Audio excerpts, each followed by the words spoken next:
So for those of you who don't know, Dungeon Fighters Online is essentially the Michael Jordan or LeBron James of video games. And the reason I say that is because Dungeon Fighter Online is the highest grossing game, at least in terms of total revenue. So over the course of its life, it has approximately $22 billion in revenue to its name, which beats any other game out there, and it's still going strong, right? This is a game you can still play. And it's still very popular. At least in Asia, it's very popular. Now, with that being said, I had never heard of this game until recently. So, like some of you out there, I've been playing Kazan the First Berserker. I loved it. It was a fantastic game. I beat it after 60 hours. It's a Souls-like or Neo-like, really good gameplay. And the story was, to most people, it's passable, but to me, I actually kind of really enjoyed it. And I wanted to learn more about like this world or this universe. So I beat Kazan and I was like, okay, the people who made this game made Dungeon Fighter Online, so they're sort of related, at least a little bit. So I wanted to go to the source, right? Dungeon Fighters Online, it's been out for quite a while. I've never heard of it. So I decided to dive in as a new player, brand new to Dungeon Fighters Online, never played it before, never even heard of it until this year. So here I am with my thoughts about the game, what you need to know, what my experience was as a new player going into this whole new world, apparently the most, lucrative revenue generating world, in the video game industry. And just to set things up a little bit, I'm no stranger to MMOs, right? I've played a lot of MMOs over the years, especially World of Warcraft, where I was a Mythic Raider for quite a while. And then if you want to look at the other side of things, I've played Final Fantasy XIV, I've played Aeon.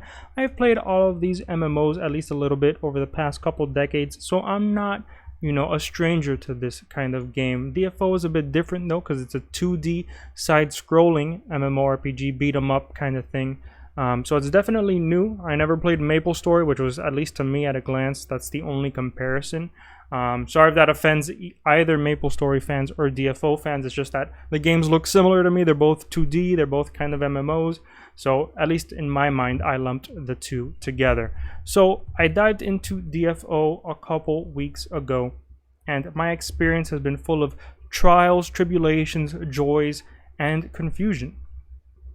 So to paint a picture, when I started, there was an event going on, like a jumpstart event. Apparently it happens every few months or so, where if you make a new character, you make several new characters, they get boosted to the highest level just straight out the gate after a very brief tutorial.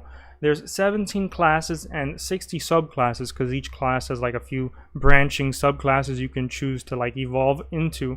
So there were quite a lot of choices, kind of a little bit of choice paralysis.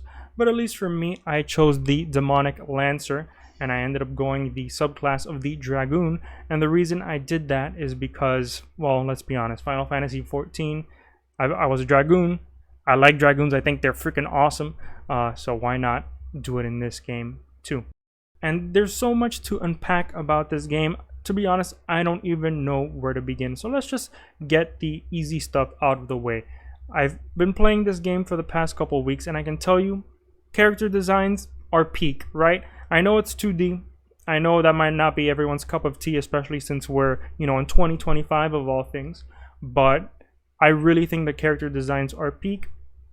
So varied, and everything just has its own style to it. Different areas, over the years that have been added. You can pretty distinctly tell what, this NPC belongs to this group or this area. So I really think character designs, 10 out of 10, even if it's just 2D. I still think they're pretty amazing, and it makes the game fun to look at, which I think is pretty important.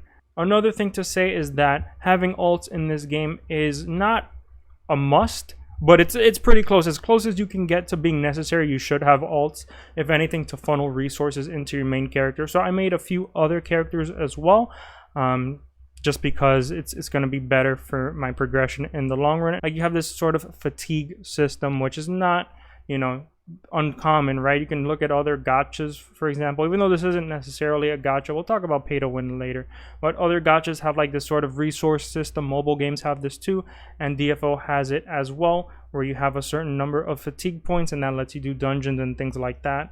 So after you've kind of used it all on one character, that's when you hop on to another character and start doing the same thing, start doing dungeons, your dailies, all that fun stuff.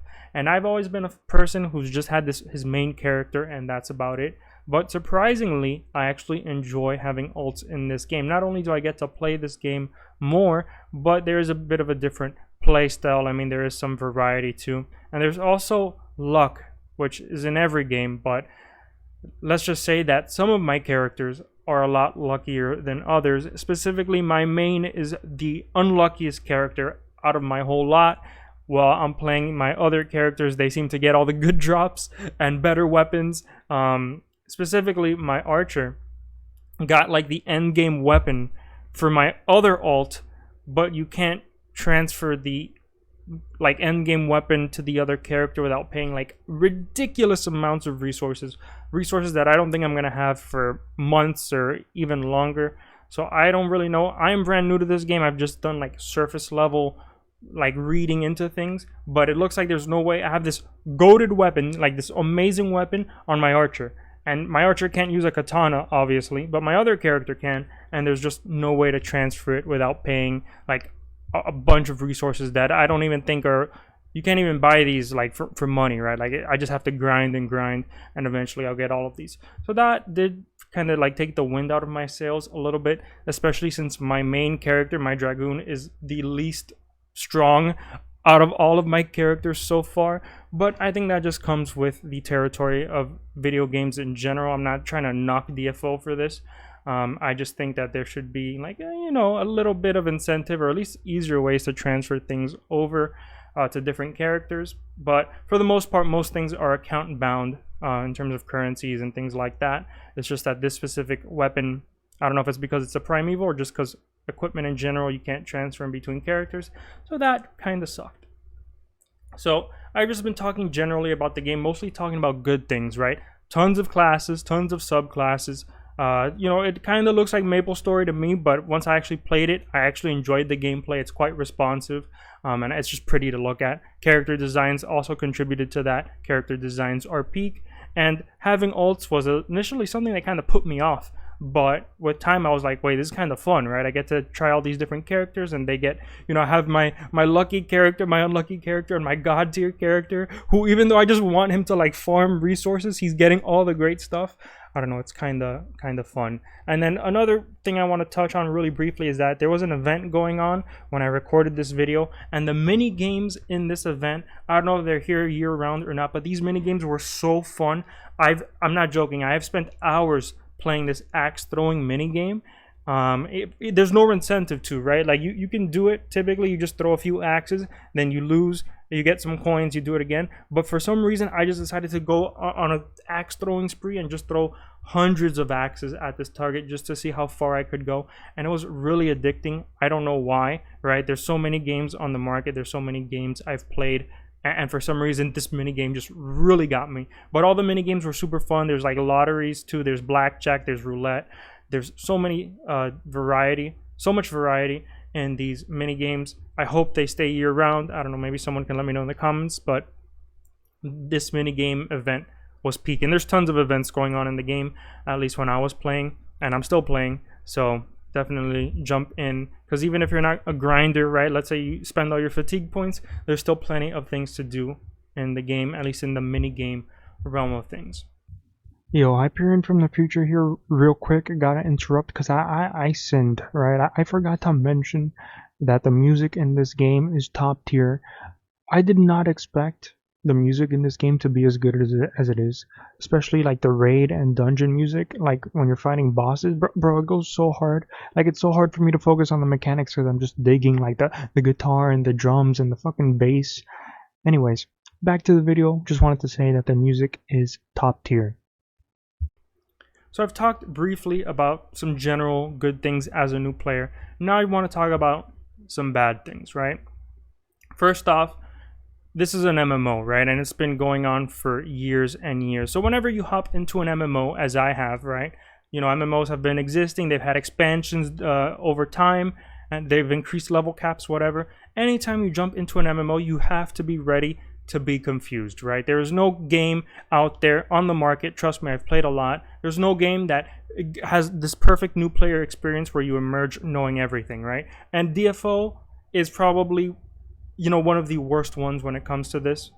there are so many things in the game, and the game does have a tutorial, especially if you're a new player, but I got nothing out of it. Just to throw some random terms out there, if you're a DFO veteran, you'll know what all these things are.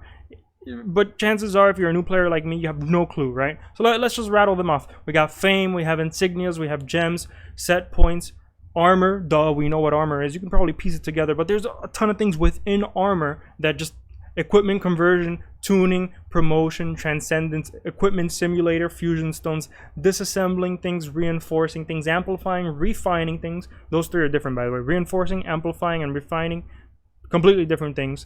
It's just really confusing, and over the past couple weeks I've gotten a better grasp of some things, and other things are just like a complete enigma to me. And this is kind of the other bad point about DFO. I don't have many negative things to say about this game, but the two things I do have negative to say about it are pretty bad. With other MMOs, right, I want to use like World of Warcraft as an example, maybe Final Fantasy 14, or even Destiny 2. Destiny 2 is kind of an MMO in some ways. Those three games, if you go and Google, how to do, Leviathan, or how to do Vault of Glass in Destiny 2, or you look up how to do a raid in World of Warcraft, you'll get tons of videos from different content creators showing you step by step on what to do if you're a healer, what to do if you're a DPS, what to do if you're a tank, how to do certain mechanics, all this stuff. You'll be able to find someone or something to show you how to do it. DFO is primarily, seems to be popular in the East, right, in Asia, not so much in the West. So you won't find many guides for this game. It's just, right, there's very few content creators who are like pumping out content. If you're like me and you need someone to like guide you through things because you're too dumb to read yourself, good luck. Now, the good news is that the website, right, the DFO website does have some very decent guides to get you through the basics of it. So if you do take the time to read and use your brain cells to go Google and look up DFO people and just look at some guides, they'll break things down on a very basic level, so you won't be completely lost, just very lost, right? So there is some consolation there, and I will say that there are some members of the DFO community out here in the West who make guides for pretty much everything. I myself have probably dozens of either Google Sheets or Google Docs open on Chrome, where I just have all of these different guides, because there are some members of the community who are just really helpful in that regard, and some of them I've even messaged directly to get help, and they were more than happy to like respond to me in Discord, and they were like, hey, I know you're confused about this. You got confused because this Asrahan, which is the name of a raid, was like from the previous level cap, but there's a new Asrahan which is part of the new level cap. So basically, just to paint a picture of how dumb I am, or maybe how confusing DFO is, there's like two raids, right? They're both called Asrahan something, but the new Asrahan, they're both called Asrahan. So like, I was looking at the guide for the previous Asrahan when I should have been looking at the new Asrahan. So I went into the raid for my very first raid, and I'm like, this is nothing like the guide, bro. Like, like what is going on? Yeah, I was reading the wrong guide because both raids are kind of named similarly. Anyway, so thanks to all of the DFO players who make these detailed documents and spreadsheets. The Asrahan guide, it's called a minimalist guide, and it's over 50 pages long. And that's not because the creators like, being sarcastic or anything. It's just, this is all the information you need to know to not troll, basically. So I still don't really know what the hell is going on in the raids, but I do appreciate that people are doing their diligence and actually taking the time to make guides for noobs like me. So yeah, DFO, it's an MMO. There's always going to be tons of things you don't understand in MMOs, but thankfully there are some content creators, or at least players in the community. I don't even think these are content creators, right? These are just people who are kind enough to take some time out of their day to write guides about this kind of stuff. So I appreciate them, but that is something that DFO really struggles with, right? There are so many systems, layers upon layers of systems over the years that are just mind-boggling, confusing. So many currencies. You're not sure what drops from where, what you need this for that. I'm still learning new things every day I play, and that's just, it comes with the territory. I get it as an MMO, completely understand that, but DFO is probably the worst I've ever experienced, right? I've come into WoW after not playing it for years, right? Dozens of expansions, not dozens of expansions, but several expansions have come out since I last played it. I'm able to get back into things within like a day or two, right? I pick up everything. Final Fantasy 14, same thing. Even Destiny, you don't play for a few expansions, you come back. Even Destiny 2 has probably some of the worst like new player experience, and even that is significantly easier to grasp than DFO is, right? DFO is just so many systems, and I'm still learning new systems day after day, so just be ready for that, right? It is inevitable. It is going to happen to you, I promise, if you're a new player. But if you can power through, there's plenty of resources for you, and I appreciate not only the developers for putting some stuff on their website, but also all of these players as well. So that was me in my first week or so, and then I got trade banned. That's right, so I couldn't buy things from the auction house, and a lot of systems are tied into, I guess they're lumped in that trade category. So even though I'm just trying to like amplify or refine my own equipment, right, like make my own equipment better with resources that I gathered, I couldn't actually make my weapons and equipment better because I was trade banned. So you might be thinking, okay, Hyperion, you probably did something right that you weren't supposed to. Nope. New players to this game, almost 100% of the time I've learned, will get trade banned.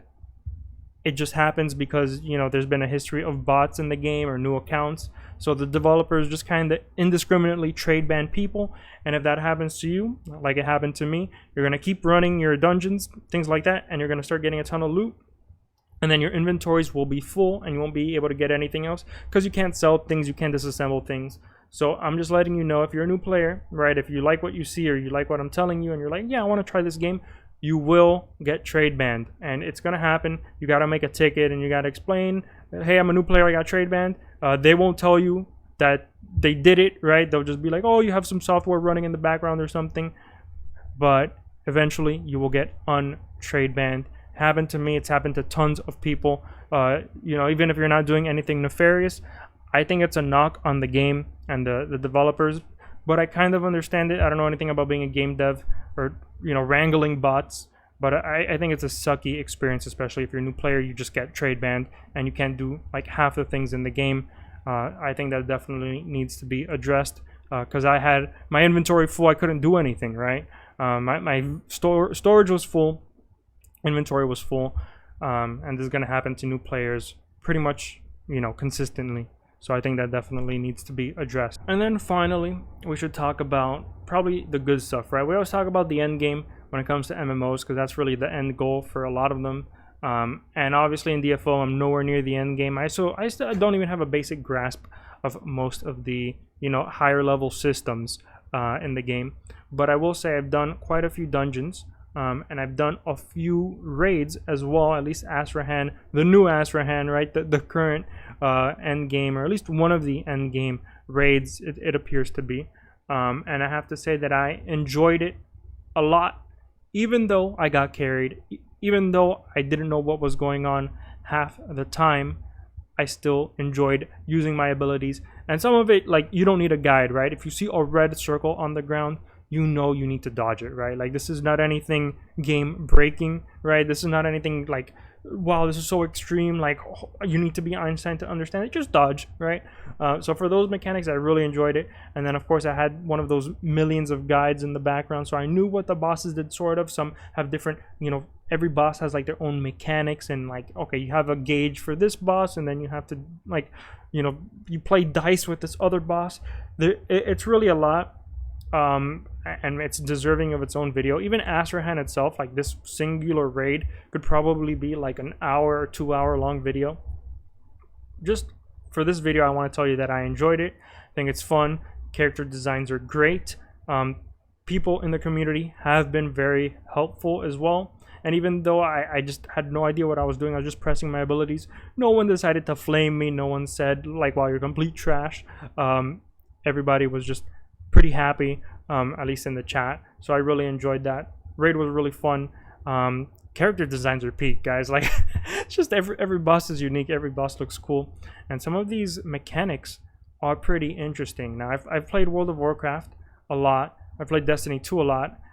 Day 1 Raider in Destiny 2, Mythic Raider in World of Warcraft. So I'm not a stranger to raiding or like to learning mechanics, but there's something about, you know, DFO, the fact that it's 2D, the fact that there's like 50 systems working around your character, that just makes it a little overwhelming, right? So even though I don't, you know, I've read this guide, this raid guide, like 5 times, I still forget things here and there, and it's tough. So yeah, even someone with some knowledge of raiding and like learning mechanics and bosses, to me, like, this is just next level, right? This is just hard as hell. But every time I do ask for hand, I get a little bit better, and I'm starting to like, okay, this boss, I got to do this here, we got to do that. Now I don't know how to raid lead this. There's like, these bosses are like really intertwined. I mean, just look at the guide for yourself. I'm not gonna spend any more time on this, but I will just say that the dungeons and raids are good. Mechanics, you know, you can just breeze your way through a lot of the early content, like when you first start up, just because you're like power leveled to the max by the new player like jumpstart thing. But then you'll get into the real dungeons and you'll get into the real raids and you'll get your ass kicked. So just keep that in mind. But I enjoyed it. I enjoyed learning and being like, okay, I messed up this mechanic here. This boss has like this charging thing where I gotta interrupt him. Whatever. There's a lot. Just to the combat itself, I can't really speak to it too much in this video, but I will say, all in all, DFO surprised me, right? I started with Kazan, and I was like, hey, I wanted to learn more about it. Came here. Now, the games are not intertwined. Like, there's just one character that I've been able to spot that's in Kazan, and it's in this game. And then there's one item in Kazan that's also in this game, the Kaleido Box. I'm talking about Kaleido Box and Ozma. Those two are like the only connections. Everything else is like brand new to me. But I like the universe of this game, right? I think it's cool aesthetically. And I really want to like not suck at this game, right? There's something about this game that I really want to like be able to say, okay, I am not trash at this. And I'm slowly getting there with time, and it's strangely addicting, I will say. And the good news is that the fatigue system kind of helps with that, because even though like, yeah, I want to play this game more, fatigue system says no. I just go to different character and I learn new things, right? Because the characters play differently, different abilities are different. You know, there's buffers, there's damage. It's just different. So overall, as a new player, super overwhelming. Just all these systems, things like that. But the good of this game keeps me here, right? All the different classes, the character designs, the mini games, the raiding, the dungeons, the loot. That's what keeps me here as a new player. And I just really think, like, you know, trade banning new players, that's bad. All these systems, also bad.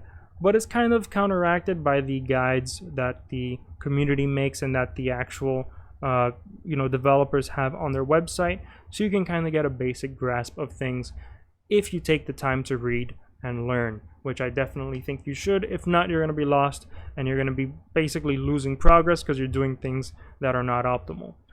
So that's my take of DFO as a brand new player. Never even heard of this game until Kazan came out. I honestly think you should try DFO.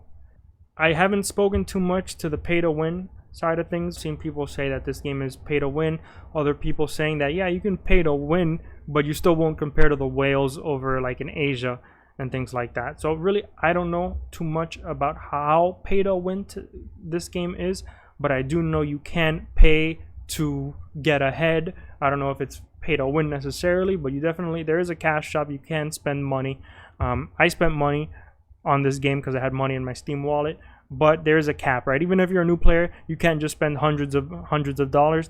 There's actually a limit, which I thought was very interesting as well. I spent a little bit of money. I don't know if that makes me pay to win or not, because just, you know, I'm basically the same level as everyone else. I'm pretty sure new players have overtaken me in the past couple of weeks. So it definitely might be pay to win. I just can't speak too much on that. I'm sure free-to-play players can compete, and I've seen discourse about this online, that free-to-play players, you know, have all the resources available to them to really like not fall by the wayside. But yeah, if you want to be like number one on the leaderboard, yeah, you're gonna spend money. I don't think that's anything surprising. I think a lot of other games are the same exact way, so it's just something to keep in mind going forward. But with all that being said, I enjoyed DFO. I really want to be able to keep playing this game, keep doing dungeons and raids, and get new characters. And hopefully my Dragoon will stop being my worst character. Please let me get some good drops, because it's just ridiculous how my Archer has my primeval weapon for my Asura, and my Asura has all like the best drops ever, like everything's epic and legendary, and my Dragoon is running over there with uniques, right? It's just ridiculous. But hey, that's just the way RNG goes. And honestly, that just motivates me to keep playing. If anything, I want to play my alts more because they're actually geared. So that's about it. As a new player into DFO, I'm super overwhelmed, and I'm still lost, but with time I'm slowly getting better. And of course, big shout out to all of those DFO players who take the time to make those Google Sheets and Google Docs and guides. I would be lost without you. So that's about it. If you liked Khazan, if you like the lore, if you like the aesthetics of it, you like the character design, try DFO. You'll be pleasantly surprised. You don't have to spend money. It's free. Just go ahead, download it on Steam, or otherwise, chances are you're going to get trade banned. Keep that in mind and just keep grinding. Thanks so much, guys. I'll see you all in the next one.